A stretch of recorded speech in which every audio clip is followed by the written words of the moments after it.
Welcome to Fighting Failure, a podcast where we discuss solutions for the climate crisis. This is episode 1, all about electric vehicles. I'm your host for this episode, Oscar Archibald. I'm your co-host, Hisham Kanan. And I'm your other co-host, Sunday Stapleton. So in this episode, we're going to be talking about electric vehicles as part of a 4-part series all about the impact of transportation on climate change. So to start off, we're going to be looking at how the emissions from transportation break down. So what parts of the transportation industry are causing the most emissions. So we are looking at a picture. There will be a link in the show notes if you want to look at this picture too. It's from Our World of Data, and it is a breakdown of where transportation emissions come from. So in Europe and the United States, about 30% of total CO2 emissions come from transportation. Globally, this is about 24%. So that's a pretty huge number. That is a lot of carbon dioxide. And I think something that's really important to keep in mind is that COVID-19 has shown us how little we actually need transportation in the age of the internet. Before we had COVID, people were flying around, driving around to meet people. Now we've exposed to the way that we can telecommute, we can commute via the internet. What do you think? I definitely agree with that. I think transportation was at like an all-time high, just going, from your home to the office, within your hometown, within your city, wherever you live, going just from your home to your office. That's a ridiculous amount of CO2 emissions for that little trip to actually commute with people. So I think this telecommunications, as an outcome of COVID-19, I think that this is a huge discovery for us, for the world, and I think that should definitely be taken advantage of in the future. Winston Churchill once said, "Never let a good crisis go to waste." And I think while it is so sad how many lives COVID-19 has taken, we have to be optimistic and we have to see what can we learn from this, what can we take out from this. And I think telecommuting is one thing that we can definitely take out of this crisis, because I'm looking at the statistics here and it says out of all the emissions from transportation, about 75% come from road vehicles. So that's your trucks, lorries, motorcycles, buses, taxis. Of the entire transportation emissions, almost half, so 45% come from passenger vehicles on the road. And I think what's really important to keep in mind here is that passenger vehicles on the road are the easiest to cut down. If everyone telecommuted or everyone took the train or the bus, then you could have a huge reduction in something that makes up a huge percentage of our CO2 emissions. Yeah, I definitely agree with that, Oscar. I think it's such a ridiculous amount of emissions just come from domestic transportation. Whereas you could walk places, you could bike places. That's especially something Oscar talks about all the time.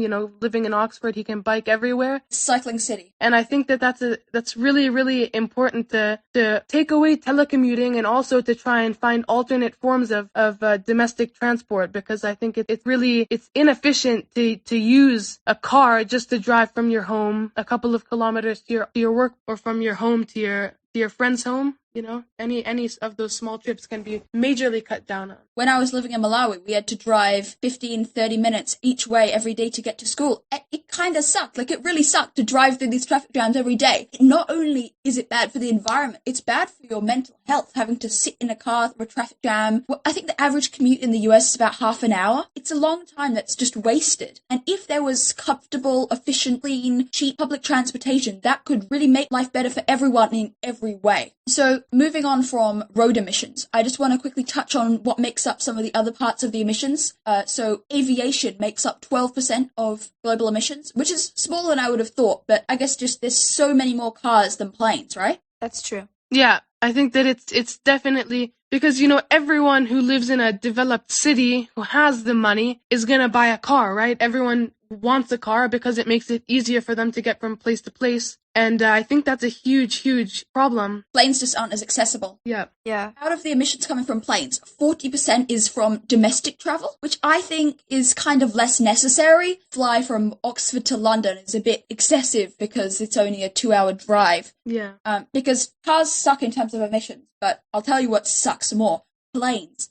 They've got these 2 huge beasts of engines. They are getting more fuel efficient, but when you have to fly it's not hundreds of kilometers above the earth, but when you have to fly thousands of feet up in the air, it obviously takes more fuel because you have to fight gravity as well as moving forward. So I think that 40% of emissions, which is from domestic travel, really should be able to be replaced by trains, buses, taxis. No, you don't want to have a taxi across the continent. There are much cleaner forms of transportation if you're just going within one country. Yeah, much better ways to travel. And then 60% of aviation emissions are international emissions. And obviously, people aren't about to take a steamliner across the Atlantic again. Yeah. So this is definitely harder to replace. But as we've said before, if you're traveling for a business conference, maybe that could be replaced by telecommuting, which is probably more convenient, not having to go waste so many working hours. Yeah. You only have to waste working hours setting up your Wi-Fi instead. Yeah, and also you have the factor in that in that area of like money, it costs a lot to take a plane anywhere, like a lot more than it does to set up some good internet and get on a call. Businesses can save money by this. And I think Twitter said that its employees don't even have to come back to the office after COVID-19 if they don't want to. And it also means that then you can have skilled workers around the world rather than only hiring in Silicon Valley. You could hire from everywhere. And I think it's actually a lot to say about how the private sector could benefit from cutting down on plane travel. And then leisure travel is another big aspect of international travel. People traveling for their holidays. Personally, we don't travel by plane too much for our holidays. But again, we'll be talking about this in our episode on aviation, so I just want to touch on these things quickly as an introduction to our 4-part series on transportation. In general, I think domestic holidays are better, and it's good to discover your own country, because if you're in one country, you say, why would I go explore the Cotswolds or the Scottish Highlands when I could go to Turkey or Greece? Then at the end of the day, you never actually visit these local places of natural beauty because you always think they're just around the corner. Yeah.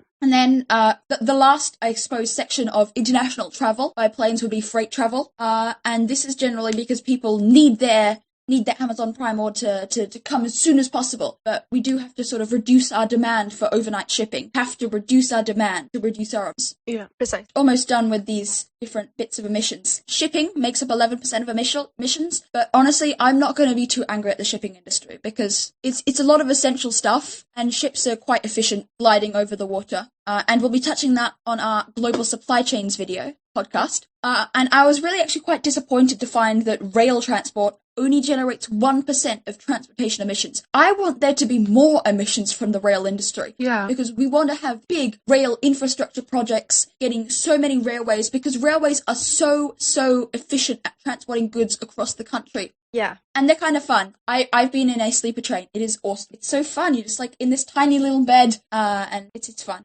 It's more fun than a plane for sure. Yeah. And you can actually get a good night's sleep for much cheaper than an aeroplane. I think rail is the way to go because it's only 1% of global emissions. We do want to have electrical railways that are powered by green energy, of course. But first of all, we want to have these railways in the first place. And that's going to take some upfront carbon costs. Smelting the steel is actually quite a carbon intensive process. That could be offset, but you've got to sort of make a sacrifice now so that you don't have to make more sacrifices in the future. And the last 2.2% of emissions from transportation are via pipelines, which I found quite interesting. So I guess this is transporting oil or natural gas via a pipeline. And I thought, why not, instead of transporting oil, why not transport hydrogen? So make sure you stay tuned for episode 4, where we will be talking in depth about hydrogen.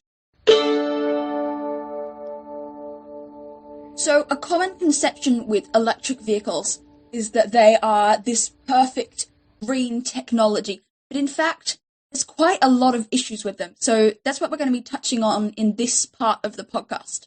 Yeah, I mean, there's so many people worldwide think that if they get an electric vehicle, they're doing their part in, helping the environment. And, you're playing a part, but it's not this silver bullet. It's not gonna fix the planet to just shift to electric vehicles. That's not gonna solve everything, because what has to happen is, you have to charge your car. And when you charge your car, what's essentially happening is you're taking energy and you're transferring that into your car. But where's that energy coming from? Are they burning fossil fuels to produce that energy? So then there's also, other aspects to this which you have to really take into account. Yeah, and a lot of people only think about their car when they have it. When they're using it, there's nothing coming out of the exhaust pipe. But how do you make that car? That car is made of metals. There's a lot of materials that go into that car, and the production process creates a whole lot of emissions. I can't remember the statistic, but it was something like the Volkswagen electric Golf creates more emissions than the normal Golf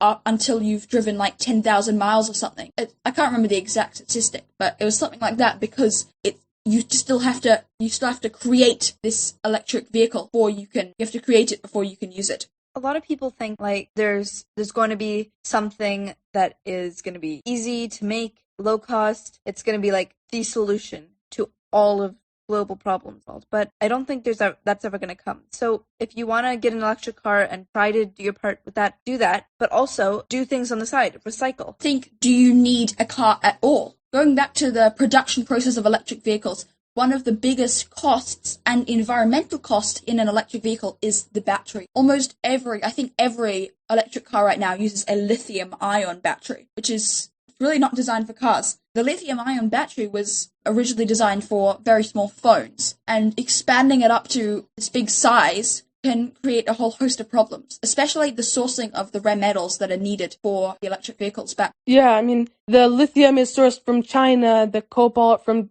DRC, and it's a problem because is it sustainably sourced? First of all, are they getting it in an environmentally friendly way, and are the workers getting paid fair wages? It's a big issue, really, the sourcing as well. It's not just the cost. So another big problem or another big hurdle facing electric vehicles is there demand for them? Do people want to buy them?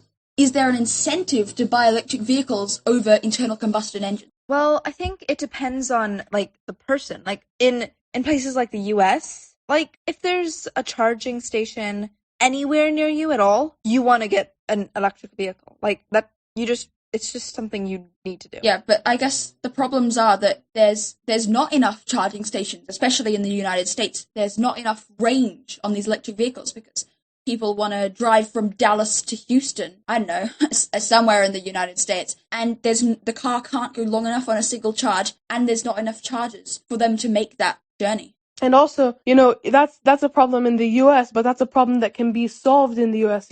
Looking more internationally, I'm still living in Malawi, even though my two friends have moved away. I'm still living in Malawi, and you can't find an electric charging station because it's just not a feasible plan. The government can't pay for it. The gas stations don't have the money to pay for it. So then it just becomes this whole issue. Like they can't pay for chargers. They can't get enough chargers to cover the distance which you'd need if you have an electric car.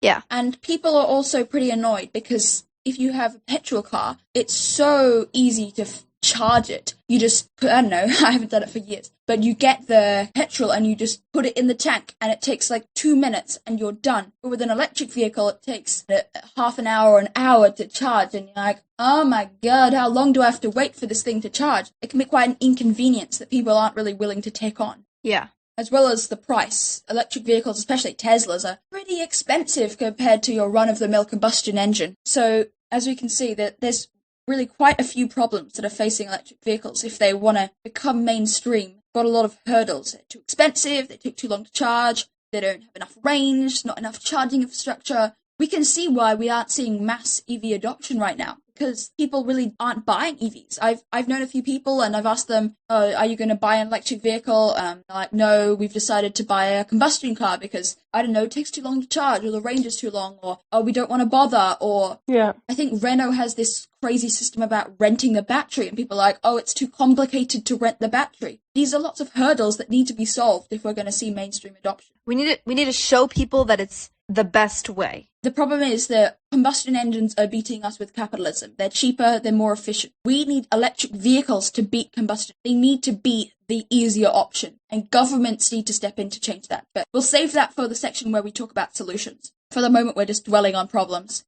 Range. Range is a huge problem, because especially when you have huge countries like the United States or Russia or Australia, it's a huge country and cars really don't go that far. Yeah, you have to cover lots of distance. Yeah, like it's 4 hours from Dallas to Houston alone. That's in one state. And it's, people love road trips, I love to watch movies with road trips, and people love to take road trips, a classic family vacation, And the thing is, your electric vehicle, if you don't have enough charging stations, and if you don't have enough charging stations with the correct, input, and it's just becomes this whole issue, like, can my car make it the distance which I want to take it? And your average combustion engine can do that. So then that's a big decision in why people get these cars with classic combustion engines. It's because it's affordable, and it's also it's gonna take you the distance. It's gonna enable you to take your family vacation. It's gonna enable you to make multiple round trips to your home office without having to actually go and refill the engine. So also, if you have haulage, so if you have the trucking industry really can't go battery electric. They're covering huge distances really often, and because for them time is money, they can't afford to stop and wait for their car to charge. That's not something they can really do. Yeah, they don't have that time when they're in the trucking business. And this all boils down to energy density. So a petrol-powered car has huge amount of chemical energy stored in a very small amount of space and mass. But with this petrol and this oil or diesel, if you're in a truck, it can store so much energy in a really small amount of space. Batteries really aren't the same. They can't store nearly as much energy in the same amount of space. So if you've got a huge battery in a Tesla, it just can't store as much energy for the same amount of mass as it is with a petrol car.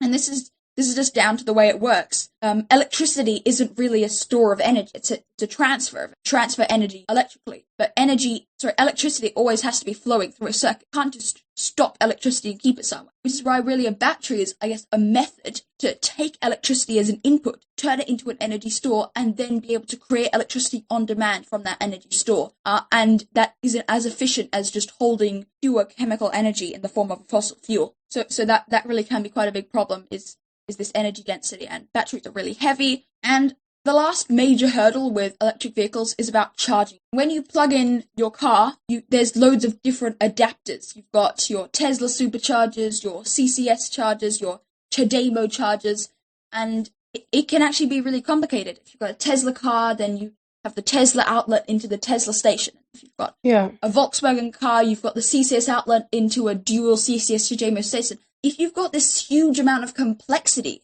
it can make it really difficult for people to try and take up this technology just because of the difficulty in introducing it. And this directly relates to range as well, because you might have a Tesla supercharger, you might have enough Tesla supercharger stations between Dulles and Houston. However, you might not have enough CCS chargers to get your car, which requires a CCS charger, that distance. And that's a huge problem with range. And that's also something which affects, people's, thoughts on buying electric vehicles. And so this actually has a really interesting parallel all the way back to, when was it? 1800s, 1900s? When Thomas Edison and George Westinghouse were sort of inventing, was it the 1800s? When Edison and Westinghouse were inventing electricity. And so Thomas Edison, as you may know, had the DC, the direct current. Thomas Edison had this DC charging system. So you would charge it, the direct current, that's how you have to charge batteries, using direct current chargers. But George Westinghouse had alternating current, which is where it sort of goes back and forth. And as you probably know, we use AC power today. So clearly Westinghouse won this war, but this war really slowed the adoption of the electricity grid adoption as a whole. The adoption of electricity as a technology was slowed because of this infighting. And so this infighting, the different electric vehicle companies are fighting for their different charging systems. This is actually creating a huge problem, because then their infighting is actually stopping the broader adoption of that technology. If they all agreed on CCS, then more people would buy all of the different brands of cars and everybody would win. So I think they're sort of bringing it upon themselves. Those are all the problems I was able to find with electric vehicles. So now we're going to talk about the solutions. So this is the fun bit of the podcast where we can be a bit more optimistic than the first half. Yeah. Yay. But honestly, the first point on my show notes here is that production creates emissions. And I've got some solutions underneath here, but they're really not that good. It's important to remember that EVs aren't the silver bullet. No. It's not perfect, and we do have to use less cars in general, because that's the only way we're going to be able to stop this, is if we use less cars. So personally, in my family, we do not have a car. We cycle everywhere in Oxford. That's really great. We walk, we take the bus, we take the train. Honestly, we never take the bus. But if we do ever need a car, we have part of this car share scheme so that we can rent an electric car, on demand. But we rarely do that. So it's kind of interesting to see when you're forced to think of other options, that you do sort of just make do without a car. Yeah. If you do have a car, you're like, oh, I'll just take the car instead of cycling. Oh, it's raining, I'll take the car. But when you don't have a car, it's raining, you just have to suck it up and cycle anyway and get completely drenched and then go to school where there's nowhere to hang up your wet stuff. Anyway, I just wrote down carbon capture. So maybe you could capture emissions. Which is, there's no real solution to this. The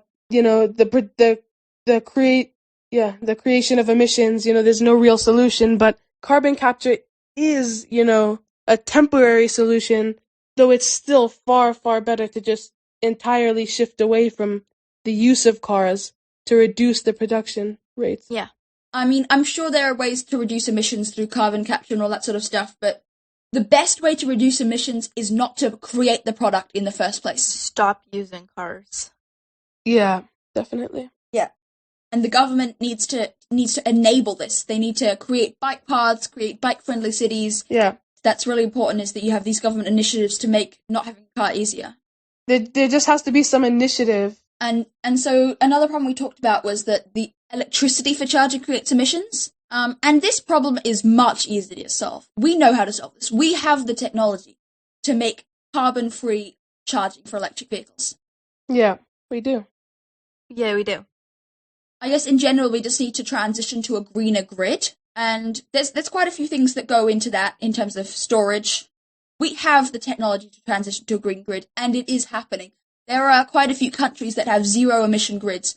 Iceland is a great example. They're harnessing their geothermal energy. Yeah, that's good. And, of course, creating a green grid is also a challenge in and of itself, and I believe we will be touching on that in a future episode. So I don't want to dive in too deep to spoil what's coming up soon. So make sure you follow us wherever you get your podcasts so that you don't miss it. Another thing you can do that we're doing here in Oxford is you can transition to a green electricity supplier. So in the UK, there's this great service called Bulb. You just go to bulb.co.uk. This is not a paid sponsorship, but it's really great what they're doing. Is that you can have 100% renewable electricity from Bulb. It's wind-powered, it's hydro-powered.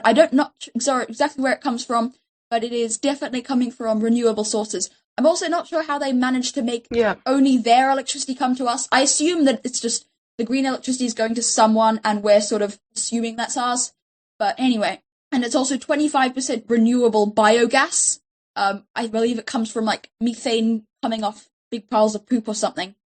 And also the other 75% of the gas, they offset the carbon emissions from that for you. So if you're in the UK, definitely check out Bulb. Or there are also other options if you want a green energy supplier. I'm not sure about Malawi. Pisho, doesn't Malawi just have like one dam across the Shire River that provides all the electricity?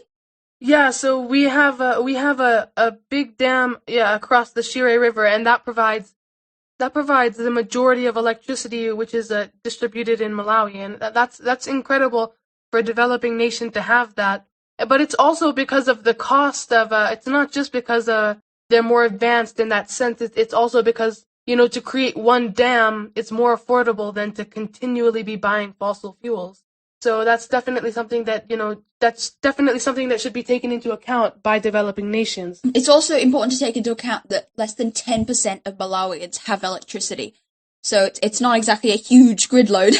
and I just, when I was writing the show notes, to put this in a win, is if you plug in your car when there's a storm, it's likely that your country has a lot of wind power right then. That's a good point. Or if it's really sunny, then you're probably generating a lot of solar power. So maybe don't plug in your car at night, because that's when you're not going to have as much solar power coming onto the grid. But then again, on the other hand, electricity is usually cheapest at night. So I don't know, you've got to make monetary sacrifices to save the climate, because otherwise, you pay a small amount now or you pay your death later. So I think what's important to stress right now is that the cobalt coming from the DRC needs to be cut out. It's really bad for the workers there. They're being exploited, young forced labor. It's actually really probably, I know, it's a huge human rights crisis in the Democratic Republic of the Congo with the cobalt mining, because they have huge stores of cobalt, but that I really think that the workers there are being exploited, and that needs to be cut out, not even if not for climate reasons, for humanitarian reasons. The cobalt and the foreign countries links back up to the what's it called? Shipping, because when we're trying to transport large amounts of cobalt from the DRC to places where like the cars are made, then yeah, China essentially. Like how are they getting transported? Are we taking a truck? Are we taking ships? Because if they're in China, it's not gonna go on a ship all the way there.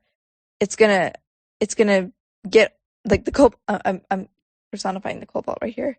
The cobalt is gonna like get on a plane or a truck, and it's gonna go into the continent mainland to be used. Yeah.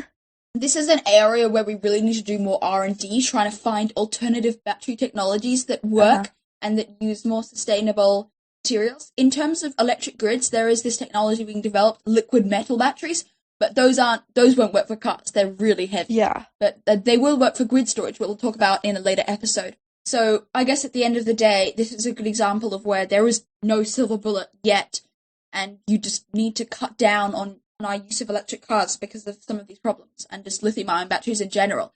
You need to reduce consumption. Yeah.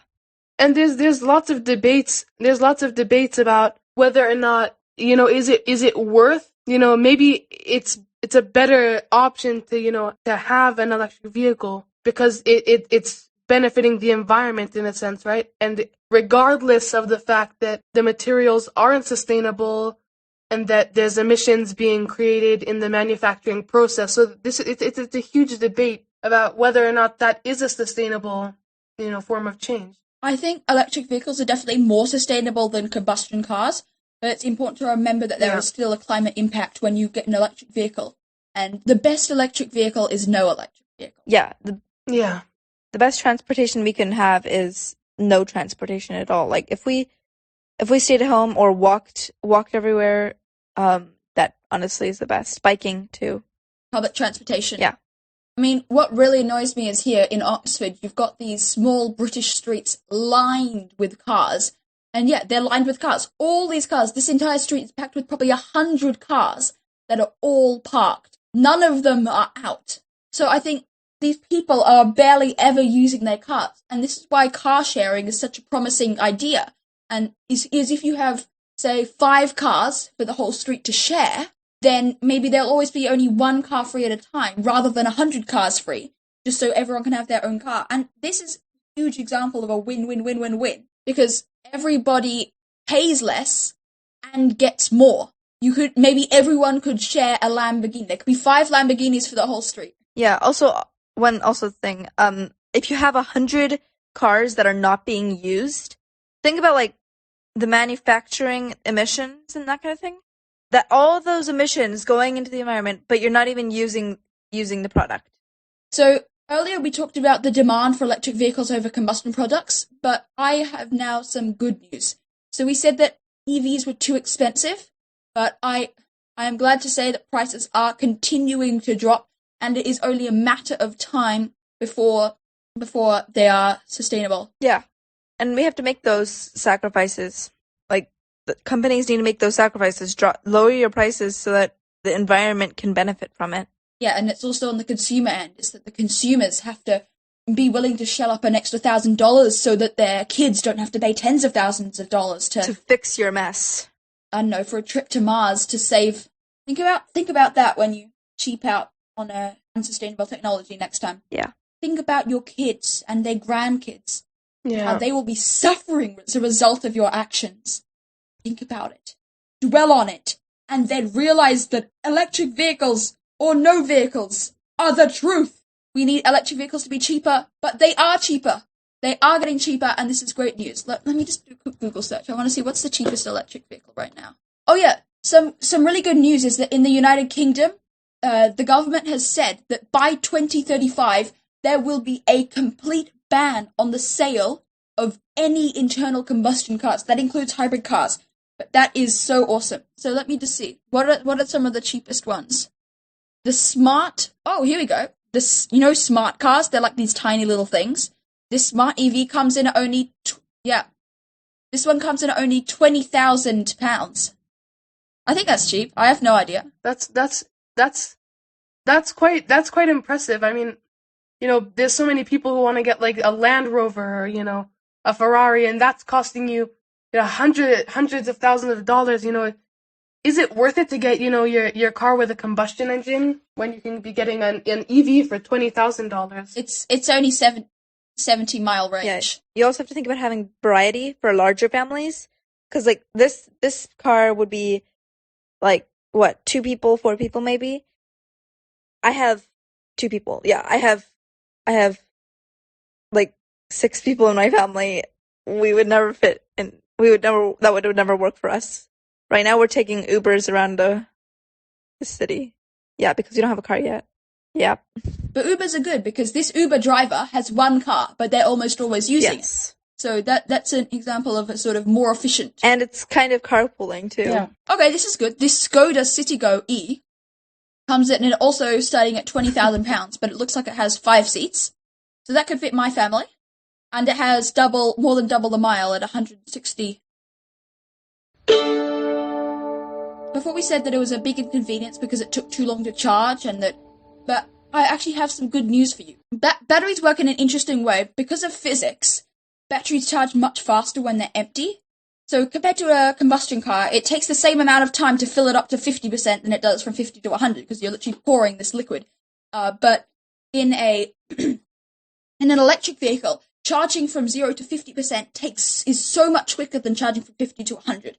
So if you charged from 0 to 50% in 15 minutes, then drove until it was empty, then drove from 0% to 50% in 15 minutes again, that would add up to 30 minutes in total to charge to a total of 100%. Yeah. Which, according to market research, is what consumers are okay with. So I think that's pretty promising. And of course, charging time is interesting. I'm not sure if it's really going to be going down. At the moment, the chargers are fast enough. We've got these 250 kilowatt chargers. But a 250 kilowatt charger isn't that much faster at charging than 120 kilowatt. It's only a few minutes difference. So it's not about having a more powerful charger. It's about having you need to have more chargers so that you can do more quick charges. So if you charge to 50%, because if there's only one charger in the area, you have to charge to 100% to be able to get the full weight. But if there's loads of chargers, it's okay to just 15-minute charge to 50% and then drive. Yeah. But as I was saying before, when I was talking about how not having a car in Oxford forces you to cycle even in the rain, having an electric vehicle forces you to find other uses for the time when you're charging. So if you've got 15 minutes on your hands, why not get out your phone and listen to an episode of Fighting Failure? Just for 15 minutes. You could do that, and then you go. You've got an effective use of your time. And also, bravo for having an electric vehicle. Also, send us your pictures of you listening to Fighting Failure in your electric vehicle. We'd love to see those. I'll give a link in the show notes for where you can contact us. But also, I guess just charging overnight is a good way to go. It takes a long time. If you don't have a fast charger at home, which you probably don't, there's actually like an inverter in the car so that you can plug it into the wall.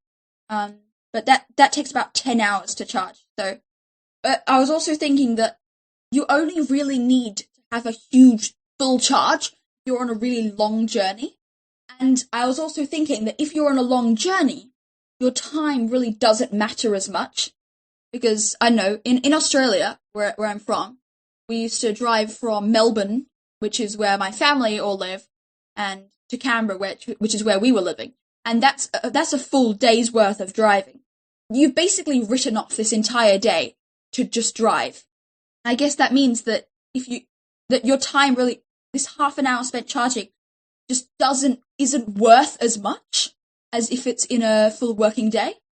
This concept of charging to 50% and going down to 0 and then charging back up to 50%, it's relatable to current day, combustion cars. People, when we drive from whatever, the long way is the town where I live in Malawi, to Salima. It's a town on the lake. If we're gonna make that small trip, we're only gonna fuel our car to 50%, and then drive it down, and then there's enough, There's enough stops along the way that we can just, you know, refuel our car to 50% again, at halfway, and then finish the drive. So you people don't tend to, fill to 100% even with combustion cars. So if that is, if that's a feasible thing, with electric car chargers, then that could definitely be possible, to make those long distances. I guess something I didn't mention before is that with batteries, you've got this idea that even when the car is empty and when the car is full, the battery weighs the same. Yeah. Yeah. It's not lighter when you run it down, but on a combustion car, you can actually save you can be more efficient in terms of your energy use if you only have a small amount of fuel in the tank compared to having a lot of fuel in the tank. But I guess the difference is not as pronounced as it is with electric cars. We also said that there just isn't enough range on electric cars, but this is increasing with time. Good point. Yeah. It's just going to keep going up. Mm-hmm. The battery technology is getting better. It's just a matter of time before. So I really don't think this is a huge problem with electric vehicles. Yeah, it's only getting better from here on. The technology keeps improving. We have everyday innovation, and it's becoming so much more feasible. Every day there's new changes in these cars, and it just becomes, it's now so much more feasible to have an electric car than it was, 10 years ago. So yeah, it's definitely something to consider. You've also got to think about your use case for an electric car, because if you're just driving around the city, I think 180 miles is enough to just, go to school, go back from school, go to work, go back from work, go to the shops, come back from the shops. That's easily enough, and then charge overnight. But you've also got to balance that on the other hand, whereas if you are in the city, then you should probably be thinking about taking public transportation instead, because as we've said, no electric car is better than an electric car. Yeah. Better to take public transportation than even if you've got an electric car. Yeah. Electric car is not a get out of public transport free card. So you should always be looking to take trains or buses wherever possible. And I think this is an area where Europe is so much more advanced than the US. Public transportation, it's ridiculously low in the US. And in Europe, there's trams, there's trains, there's, subways, and you just have so many methods of public transportation, buses, taxis, and it's so accessible, and that it's a feasible thing, and that's something that the US and other countries, other developed countries need to start implementing is, we need to start building train tracks, and we need to start, in big cities making subways better, more enjoyable so that people, would prefer to take them. And that's something which people, in power definitely have to start looking into. London is so good at public transport that there's a cable car as part of the Transport for London across the river. If you want to take the cable car, then London's got you covered. So all of these problems, the too long to charge, too expensive, not enough range, all of them looks like they're going to be fixed pretty soon in the future. But I'll tell you what's not fixed. The charging problem. There are just not enough chargers, and this is a huge problem that's slowing the pickup of electric vehicles. Is where am I going to charge my electric car? So what we need here is we need government intervention. And as always, the European Union is doing this so much better than the EU. Than the US, you meant. The European Union has loads of directives about electric cars, making it more affordable, making people want to use them, and building lots of charging infrastructure. And it's important to keep in mind that infrastructure is the job of the government. Who makes all the roads? The government. Yeah. Who makes the bridges? The government. Who makes the water pipelines? The government. Mm-hmm. So who should make the electric vehicle charging stations? The government needs to. Infrastructure is their job. In the United States, Tesla has had to take on the role of making all the charging stations across the entirety of the US. They shouldn't be forced to do this. This should be the government's job. Because if you just leave it to the private sector, you've got this chicken and egg problem. Why would I build EV chargers? No one drives EVs. Why would I buy an EV? There's no electric vehicle chargers. So it really makes it really difficult. Yeah. When we expanded further on range, we talked about how in large countries, it can be really difficult to use an electric vehicle. And this is why we need more trains. Trains are awesome. It's so much more fun to take a train than a car. You don't get car sick. You don't have to worry about driving. You have more space. You can get up and walk. You don't have to wear a seatbelt. You want to take a train. But especially in the United States, as always, the United States is doing really badly. climate stuff.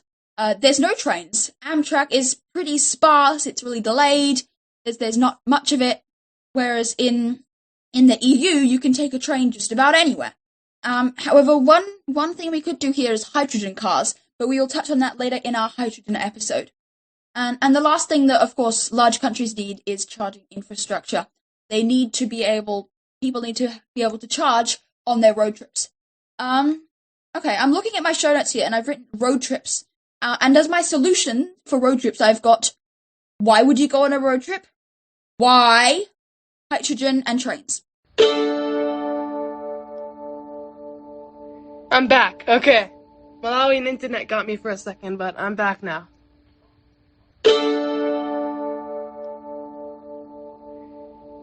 So there's this company called Nikola, which is really exciting because they've got this really interesting business model where they're trying to build hydrogen fuel cell trucks.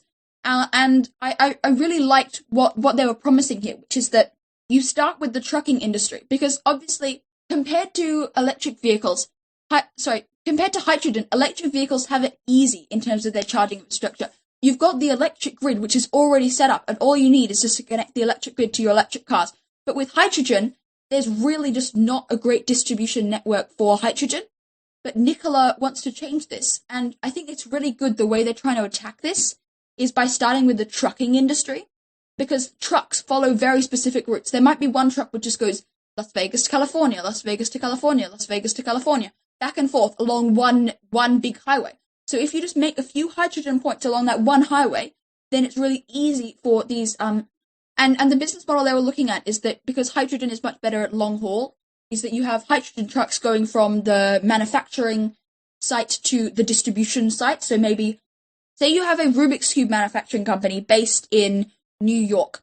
And so they've got their factory where they build Rubik's Cubes in New York. And what you want to, so then you get a hydrogen truck to take the Rubik's Cubes and take them to the distribution center in California and the distribution center in Vermont and the distribution center in Oregon. I don't know my United States geography. And then you use an electric truck, which is more efficient for shorter journeys, to transport the things from the distribution center in California to Los Angeles and San Diego or Silicon Valley. I expect they play with Rubik's Cubes in Silicon Valley. Some other things that I guess you could do for the haulage industry as well is the reduction in consumption to reduce the need. So if people don't want the Rubik's Cubes, then they don't need to drive trucks across the country full of Rubik's Cubes. People don't want beer as much, then you don't need to drive the beer across the country. So reducing consumption is always a good method to help sort of slow climate change. And another really interesting technology, I guess, over here is the self-driving vehicles. So if you have, trucking is a really good potential industry for self-driving vehicles because they usually stay along highways, which are easy to navigate as a self-driving vehicle. They can increase efficiency because they don't have to stop to sleep. Truckers are legally mandated to take a rest from driving, but the computer can drive forever. It only needs to stop for charging. And I think if you factor in the amount of time that it takes for a self-driving truck to charge, you'll find that it would be much less time than it takes for a human to sleep. Because the human's charging is a bit slower than the EV's charging. So I think self-driving technology is really promising. I'm back. I just wanted to let everyone know that the internet got me yet again, but I'm finally back on the call. It would be so funny if you just dropped out right then. I was just hearing what you were saying about, the shift to self-driving trucks and, that sort of thing.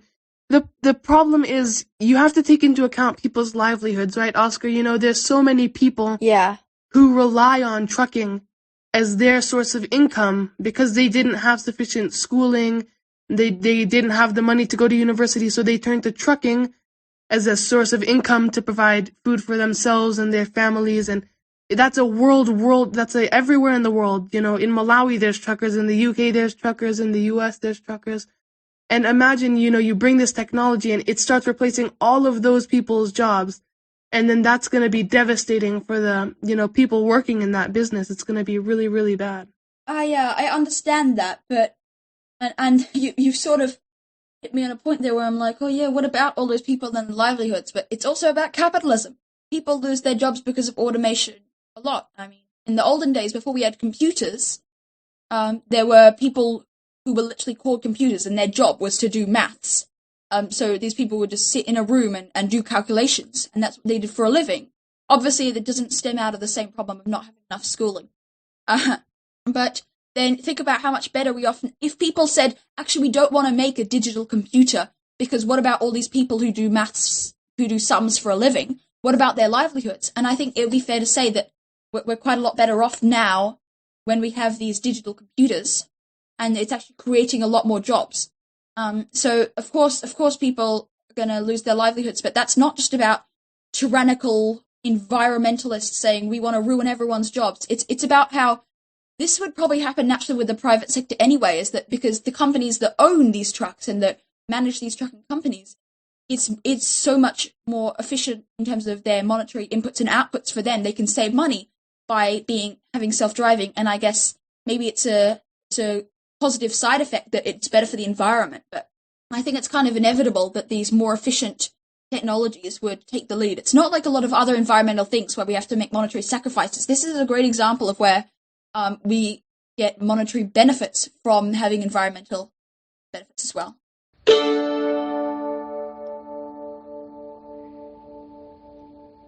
So before I was talking about energy density and how batteries have a really low energy density and they can't store much energy in an amount of mass, but I have some good news, which is hydrogen, which is a clean fuel. It emits water as its waste product when it combusts, has a really high energy density. It's actually quite amazing if you look at a graph of energy density of a battery and energy density of a hydrogen. You can barely see the bar graph of the battery because the hydrogen is just so toweringly tall. Hydrogen has more energy density than even oil. I think it's like 3 times as much as oil. So hydrogen is really promising. Unfortunately, it's really not going to improve. We're not going to see much more energy into a battery, and that is just one of the limitations of the technology. So now I'd like to have a few case studies of some example trips on a electric vehicle and how you sort of work around that. Sure. Doing errands around a city with an electric vehicle it's a very, very feasible, idea. If you're living in a city and your whole life is revolving around a city, using an electric vehicle to transport yourself around the city to, go shopping and to get to where you need to be, it's much, much more feasible. Yep, it's much more feasible than using a combustion engine car. However, if you live in a city, they should be providing some sort of public transport, whether that's taxis or trains or trams or whatever. That's an even more formidable. That's a much better solution than an electric vehicle in a city. That's something which has to be considered. Is should you if you want a car, definitely go electric vehicle in a city because you can cover the distance.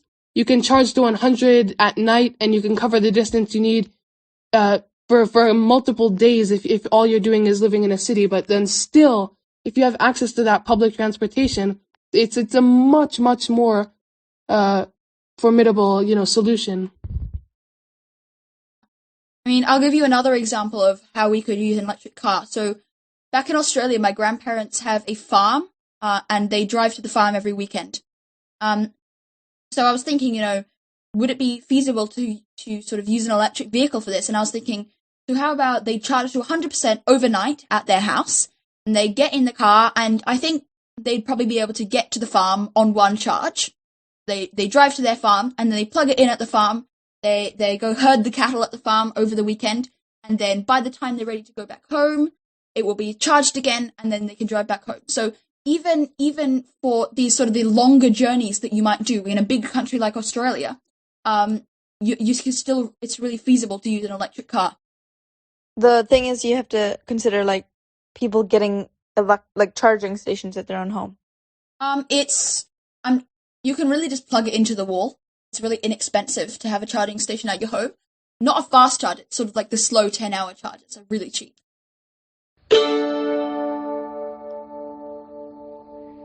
Maybe a final example, something that might be a bit more difficult to do with an electric vehicle is driving from one major city to another. So we talked about Dallas to Houston.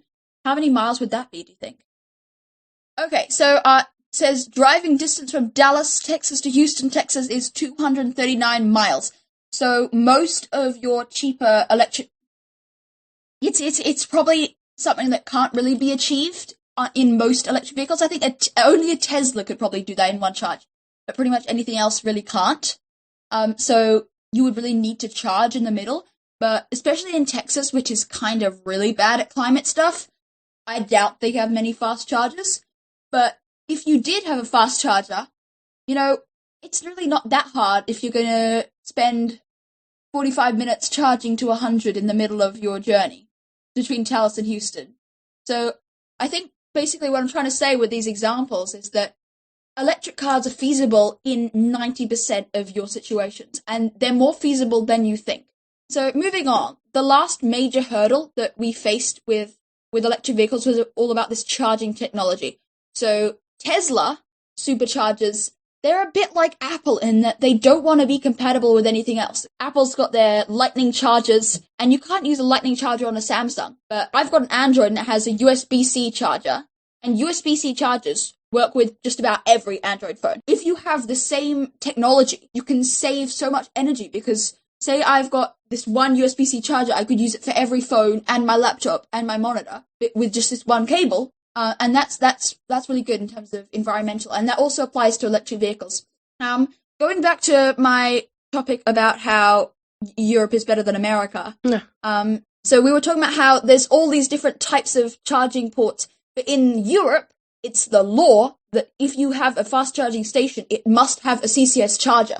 So in Europe, every charging station uses CCS, and that means that every car in Europe uses CCS, even Tesla. In Europe, Tesla stations, and I don't know if they have supercharger stations in Europe, but their cars that they make in Europe have CCS chargers, and they've retrofitted all their cars in Europe to have adapters for CCS. Mm-hmm. And I think this is a really, really powerful example of how government directives work. That the European Union said everything must be CCS, and the industry conformed, and that's why in Europe you have twice as many DC fast chargers as the US. Yeah. Oh, okay. I wanted to talk about really exciting new technology, which is CHAdeMO. And what's interesting about this is that it has the capability for car-to-grid transfers, so you could charge your car when the electricity is cheap, and then charge your house from your car if the electricity is more expensive. Oh, that's interesting. I just thought that was really interesting, is that that you can do this. But other than that, also another good thing about CHAdeMO is that most of the time you'll have charging stations that have dual CHAdeMO to CCS, so you can have either of those in the same station, which is good. And also, I believe if a car supports the CHAdeMO, it might also support CCS as well, have these adapters. We'll have a link to this interesting video below that we're also going to discuss soon that talks about this a bit more in depth. For the final section of this podcast, we talk about a piece of media. It might be a video club one week. We've got an article coming soon as well. But this week, there's two videos we want to talk about quickly. The first one is by a really good educational channel called Wendover Productions, and of course we'll have the link in the show notes.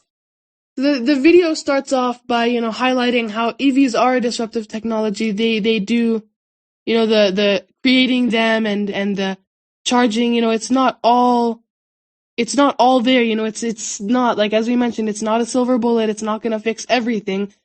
And, they're not, the best solution, so far because of the financial side of things and the number of charging stations and the range of them, but this is all improving with time, and they're very, very close to reaching that turning point where they do become, a feasible form of transportation for people to use.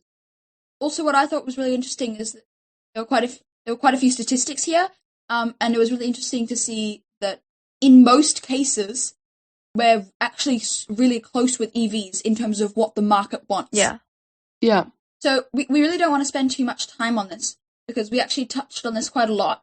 But I'll just tell you a few interesting statistics that I picked up. Is that it costs about $250,000 to make one Tesla supercharger station.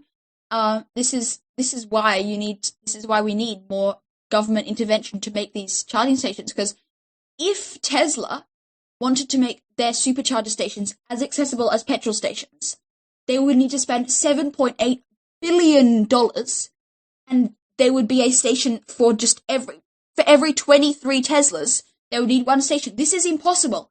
This is why you need the government to step in. The private sector cannot afford this just because of this chicken and egg problem.